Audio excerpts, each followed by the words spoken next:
He warned America about, quote, his words, not mine, quote, a dangerous concentration of power in the hands of very few ultra-wealthy people. And I quote again, today, an oligarchy is taking shape in America of extreme wealth, power, and influence that literally threatens our entire democracy. If the shoe fits, wear it, Cinderella. Mr. George Soros is an oligarch. In fact, President Biden just gave him, I think, the highest civilian honor that a president can give to a civilian. Welcome to Liberty Watchtower. Liberty Watchtower keeps you informed, engaged, and ready to think critically. Subscribe and stay tuned. Freedom starts with awareness. Now, let's dive in. In the United States, the free press and public access to diverse, independent media have long been regarded as essential pillars of democracy. From the nation's founding, Americans have placed immense value on the open exchange of ideas, the watchdog role of journalists, and the principle that no single person or institution should control the public narrative. At the heart of this system is a recognition that radio and television broadcast airwaves are public assets, not private property. They are managed by the Federal Communications Commission, FCC, to ensure they serve the public interest, reflect local and national voices, and do not fall under the influence of partisan or foreign interests. Against this backdrop, a recent corporate acquisition has sparked considerable concern and controversy, particularly in political and media circles. In 2023, Audacy Inc., the second largest radio broadcasting company in the United States, filed for Chapter 11 bankruptcy as a result of accumulating nearly $1.9 billion in debt. During its restructuring process, a significant portion of this debt, about $415 million, was purchased by billionaire investor and philanthropist George Soros, a figure well known for his support of progressive causes and political activism. Mr. President, last week, President Biden, I wish him well, gave his farewell address to America. He said a number of things, but one in particular got my attention. He warned America about, quote, his words, not mine, quote, a dangerous concentration of power in the hands of very few ultra-wealthy people.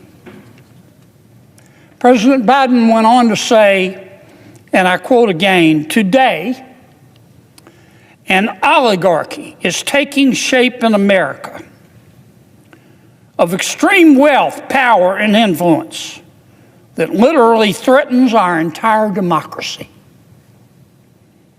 our basic rights and freedoms, and a fair shot for everyone to get ahead, end quote.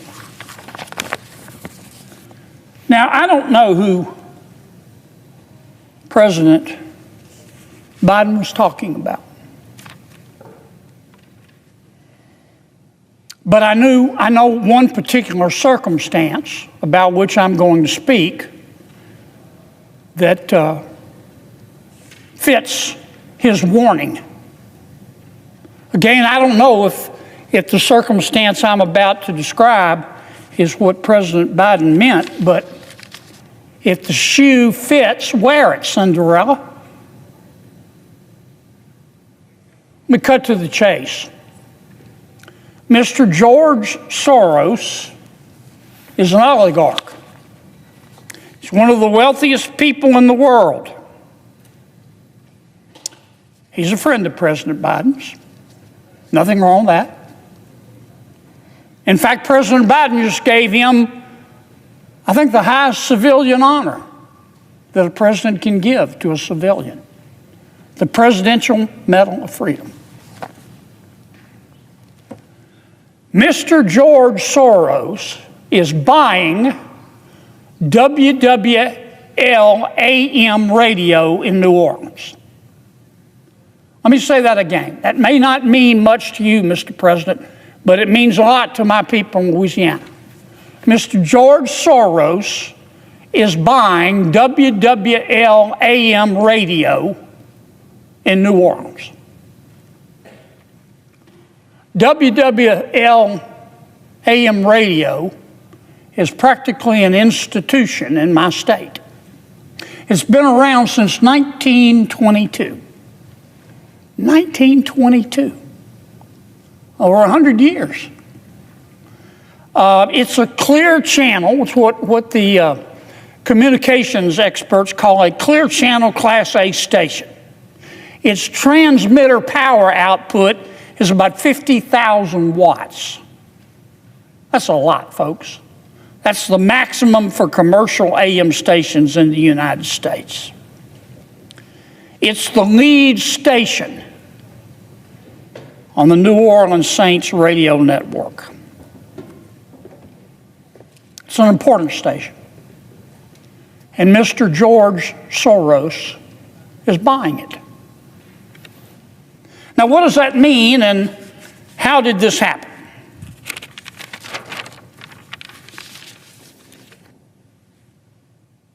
WWL is owned by a national company called Audacy. A-U-D-A-C-Y, Audacy. Audacy has about 220 radio stations nationwide, one of which, of course, is WWL. Second largest radio network in America. It reaches, I think, 45 different markets throughout our country, Mr. President.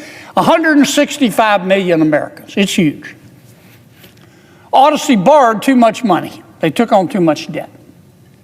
They took on about $1.9 billion worth of debt, and they couldn't service that debt with their revenues. So what did they do? They did what many other corporations do when they can't service their debt. They went into what's called Chapter 11 bankruptcy. Not Chapter 7. Chapter 7 is when they liquidate the company. Chapter 11 bankruptcy is when a company goes into bankruptcy in front of a bankruptcy judge and says, Judge, we want to get all of our creditors and debtors together and restructure our cash flow and our debt so we can come out of this bankruptcy a surviving entity. They went into Chapter 11 with a bankruptcy plan. Mr. George Soros immediately pounced. He, of that $1.9 billion in debt, he bought about $415 million of it. Cash on the barrelhead. Paid 50 cents on the dollar. One of the tenets of the reorganization was that all the current shareholders would be wiped out. The new creditors would assume equity positions in the company. I know that sounds complicated, and it can be, but really what it means is that the bondholders, one of which is Mr. Soros after he bought $415 million worth of debt, became a shareholder. And Mr. Soros is now the largest single shareholder in Audacy radio stations, including WWL-AM in New Orleans, an institution. Now, in America, you can't just go do this. As a result of this acquisition, Soros became the largest shareholder in Audacy, effectively gaining influence over more than 220 radio stations across the country. One of these stations, WWL-AM in New Orleans, holds special significance to many in Louisiana. Established in 1922, WWL-AM is one of the most powerful AM stations in the South, with a 50,000-watt signal and a long-standing role in local journalism, public service, and cultural identity. It is a flagship station in the New Orleans Saints radio network and a trusted news source for generations of Louisianians. The involvement of Soros, especially his emergence as a dominant stakeholder, has triggered a political firestorm. Critics argue that the FCC fast-tracked its approval of the license transfer in a partisan 3-2 vote, raising red flags about transparency, procedural shortcuts, and political favoritism. They fear that such concentrated control over local media by a single ideologically driven individual, especially one with international business ties and controversial political views, could distort public discourse and threaten media independence. In this context, a U.S. Senator, presumably Senator John Kennedy of Louisiana, delivered a pointed speech in the Senate chamber, questioning the fairness of the process, the role of the FCC, and the potential consequences for free expression, public trust, and democratic norms. While emphasizing his respect for the rights of individuals regardless of political views to participate in the media marketplace, he raises urgent concerns about the legitimacy and timing of this deal and its broader implications for media ownership, public accountability, and the integrity of American democracy. Why is that? Because those airwaves on which WWL and the other radio stations broadcast, they don't belong to the radio stations. They belong to you, and you, and you, and you. These airwaves, the spectrum, if you will, they're owned by the American people. And years ago, we created the Federal Communications Commission, the FCC. We set it up to be in charge of the airwaves that belong to the American people, to make sure that those airwaves were being used prudently by radio stations. For example, if a radio station is bought by a bunch of foreign nationals or foreign entities, the FCC has got to approve it. For example, anytime a broadcast license, as is the case with Audacy, is transferred, the FCC has to approve it. So Mr. Soros' purchase of WWL radio and the 219 other radio stations had to go before the FCC. And it did. And it went, the approval for Mr. Soros went through the FCC like green grass through a goose. And it was a party line vote. It was last September. All three Democrats, there are 5 people on the FCC, all 3 Democrats said, let it go. And they short-circuited the normal process. Now, I'm not an FCC expert, and I'm not a communications law expert, but I've read, this has been widely reported, and I've read about it in many reports. Normally, on a deal of this size, when 220 radio stations are being transferred, their licenses, using airways that belong to the American people, and there's a substantial percentage of foreign owners, it would take about a year to get through the FCC. FCC would do a complete investigation. Not this time, no. This time was special. What happened was what some members of the media have called the Soros shortcut. They just got together and rammed it through. Did I mention it was like green grass through a goose? 3-2. Now, the 2 Republicans on the commission, they're screaming the whole time, whoa, Nellie, whoa, whoa. Why aren't we taking this seriously? Why aren't we investigating this? Why aren't we doing our due diligence? They were outvoted, 3-2. You know, when even in a democracy, when you've got the votes, you can make a porcupine like hot peppers if you've got the votes. That doesn't make it right. a number of people petitioned the FCC and said, please don't do this. One of the groups that petitioned the FCC was a group called Media Research Center. The FCC, 3 Democrats, 2 Republicans, dismissed them. But this is what the Media Research Center said. Quote, their words, not mine. There is no question that George Soros and his affiliated businesses are looking to control these radio stations to advance their particular brand of activism, close quote. And the MRC urged the FCC not to create, quote, a special Soros shortcut, quote, that would circumvent their rules and allow the deal to move forward.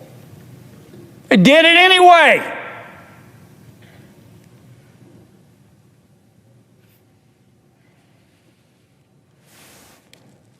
Here's what Mr. Troy A. Miller, NRB president and CEO, said. He said, quote, my words, or his words, not mine. Quote, the fact that the FCC is apparently willing to bypass the usual protocols, that means the normal procedures, to get this transaction done just weeks before a presidential election, and right after the President of the United States gave Mr. Soros the Presidential Medal of Freedom, seriously undermines the Commission's credibility and raises unwarranted questions of whether administrative processes are being manipulated to exert political interference and preference, end quote. Here's what one of the Republican members of the FCC in dissent said, quote, Commissioner Brendan Carr, who's soon to be chairman of the FCC, now that there's a new sheriff in town. Here's what Mr. Carr said. The Commission's decision today, approving Mr. Soros's plan, is unprecedented. Never before has the Commission voted to approve the transfer of a broadcast license, let alone the transfer of broadcast licenses for over 200 radio stations across more than 40 markets without following the requirements and procedures codified in federal law. Pass me the sick bucket. This isn't right. But they did it. Now, this is America. You're entitled to believe what you want. If it's legal, you're entitled to do what you want. And Mr. Soros is certainly entitled to his opinion. He is. I don't agree with him, but he is certainly entitled to it in America. I'm not much into this cancel culture, and hopefully we've seen the end of it. But when you're acquiring radio licenses which can influence public opinion, and you're doing it in part, not exclusively, but in part with foreign money, well, that's why we have the FCC. But I want to make this clear. I believe in free speech and free expression. You're not free if you can't say what you think. You're not free if you can't express yourself. And Mr. Soros has that right. But here's where he stands. I want my people in Louisiana to know who's buying WWL radio in New Orleans. Mr. Soros is a billionaire. God bless him. He made his money himself. He has poured much of his wealth into what, in my opinion, are radical causes. He's now working with his son, who I understand is a very smart young man. His name is Alex Soros. Mr. George Soros and Mr. Alex Soros hold some, how should I put this, non-mainstream American beliefs. For example, Mr. George Soros has called the United States, quote, the main obstacle to a stable and just world. Mr. Soros believes that our country is, quote, the main obstacle to a stable and just world. Not China, not Iran, not North Korea, the United States of America. Pass me the sick bucket. Mr. Soros has also said that China has, quote, his words, not mine, China has a, quote, better functioning government than the United States of America. Mr. Soros does not believe that the United States should have secure borders. He once called national borders a, quote, obstacle, end quote, to his plan for widespread immigrant resettlement. Mr. Soros and his family, as you probably know, have spent millions and millions of dollars to elect prosecutors throughout America who believe that violent criminals are the real victims. These prosecutors believe, for the most part, that if a cop has to shoot a criminal, it's always the cop's fault, but if a criminal shoots a cop, it's always the gun's fault. These prosecutors that Mr. Soros has backed with millions of dollars all believe that if you are concerned about crime, you're automatically a racist. Mr. Soros and his son Alex have called for, Alex in particular, have called for softer sentences on violent criminals.